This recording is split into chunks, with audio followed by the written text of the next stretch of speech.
பெரிய பிராட்டி கைங்கரிய சபா 9 வடக்கு உத்தர வீதி சார்பில்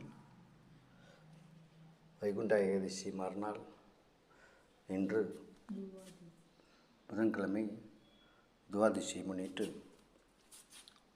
கதம்ப சாதம், தித்தியனும் என்ற தயிர் சாதம்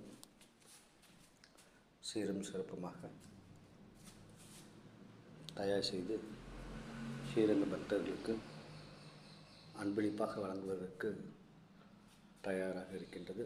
மகாபூர்ண பெரிய நம்பி சிஷ்யர்கள் இந்த தனியாராதனை ஏற்பாடு செய்தார்கள். கோயம்புத்தூர் லட்சுமி நாராயணமூர்த்தி ஐயங்கார் அவர்களுடைய பங்களிப்பு பிரதான காரணமாகும். அடியன் ராமானுஜதாசன் ஆழ்வார் எம்பெருமானார் ஜிய திருவடிகளே சரணம், ஆச்சாரியன் திருவடிகளே சரணம்.